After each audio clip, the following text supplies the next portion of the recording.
Les nouvelles infrastructures frontalières à arrêt unique de Ruzizi premier au sud Kivu et celle de Kasindi au nord Kivu vient d'être officiellement inaugurées ce mercredi 24 août 2022 à Bukavu.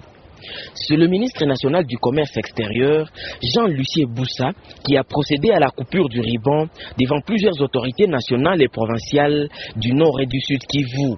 Au cours de la cérémonie inaugurale de ces infrastructures, construites dans le cadre du projet de facilitation du commerce dans le Grand Lac, le ministre Jean-Lucien Boussa a remercié les gouvernements nationaux et provinciaux pour le travail réalisé, mais aussi la Banque mondiale qui a financé le projet. À cette occasion, il appelle le bénéficiaire de ces infrastructures à les utiliser dans le strict respect des normes du pays. Ceci va à coup sûr améliorer la manutention et le traitement des dossiers des migrants qui désirent traverser, ainsi que des marchandises. Je saisis cette occasion pour rappeler à tous, et le gouverneur l'a épinglé, le respect strict du décret portant désignation des services et organismes publics habilités à exercer aux frontières de la République démocratique du Congo, qui n'autorise que 4 services et organismes à œuvrer aux frontières, à savoir la DGDA,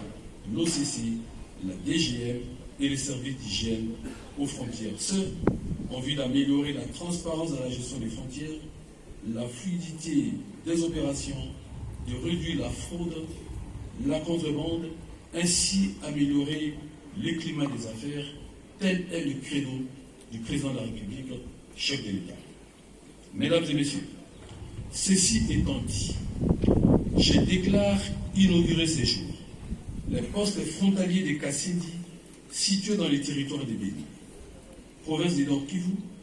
et de Ruzizi premier localisés dans la ville de Bukavu, et invite les bénéficiaires étatiques en privé d'en faire bon usage. Le bénéficiaire de ce projet remercie à leur tour le gouvernement congolais pour ce joyau érigé aux frontières Ruzizi premier et Kasindi. Ils promettent de les utiliser en toute responsabilité. Nous appelons à la responsabilité de nous tous,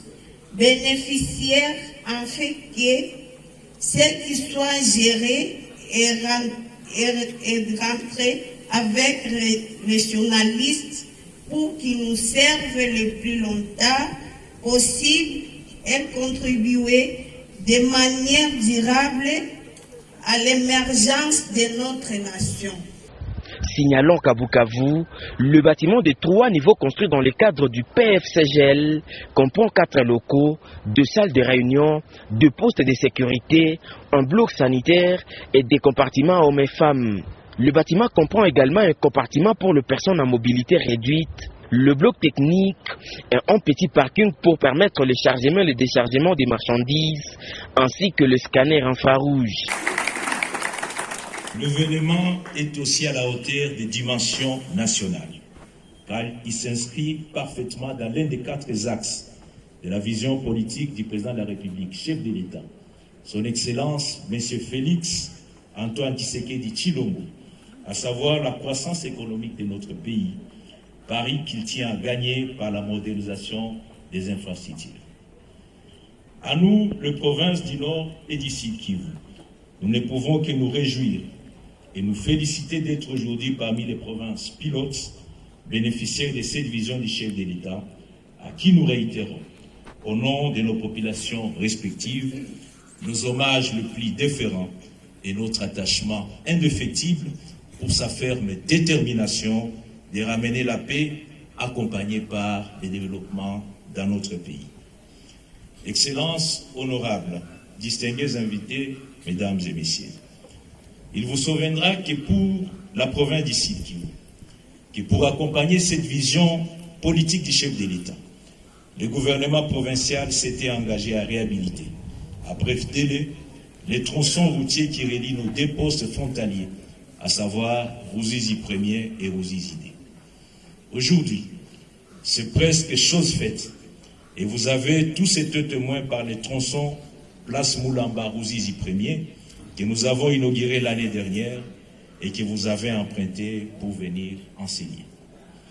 Les travaux de ce tronçon avaient été lancés presque au même moment. Car vous tous vous rappelez qu'il y a 2 ans et demi, plus exactement le 20 février 2020, j'étais venu ici, au nom du gouvernement central, pour lancer les travaux de construction et de modernisation des infrastructures que nous avons l'honneur et le plaisir de recevoir aujourd'hui. Excellences, Monsieur le ministre du Commerce extérieur, Mesdames et Messieurs, le Sud Kivu, notre province, est frontalière avec 3 pays, à savoir le Burundi, le Rwanda et la Tanzanie, 3 pays voisins avec lesquels nous partageons 3 grandes organisations régionales, la CPGM, la CIRGM et l'EAC. Nous ne pourrons peser dans ces institutions dans le cadre d'une politique, d'une bonne intégration régionale et dans le cadre des projets Corridor Est que si nous continuons, comme aujourd'hui, à moderniser nos infrastructures, ce qui nous permettra à coup sûr d'être compétitifs, d'aspirer au leadership dans la région et de procurer à nos populations les avantages du commerce transfrontalier. Nous y parviendrons aussi par notre volonté d'assainir le climat des affaires à l'est de notre pays. Je profite donc de cette occasion pour rappeler, une fois de plus, aux cadres et responsables des services publics ici présents, l'obligation de respecter, sans faille et sans tergiversation, les décrets présidentiels qui limitent les services autorisés à œuvrer aux frontières. Le gouvernement provincial sera encore et toujours regardant et sera sans pitié vis-à-vis des contrevenants. Ils ont aussi et bien entendu le devoir de gérer ces infrastructures en beau père des familles. Quant aux mamans et aux jeunes qui exercent le commerce transfrontalier au quotidien et qui seront dès aujourd'hui parmi les premiers bénéficiaires de ce précieux ouvrage,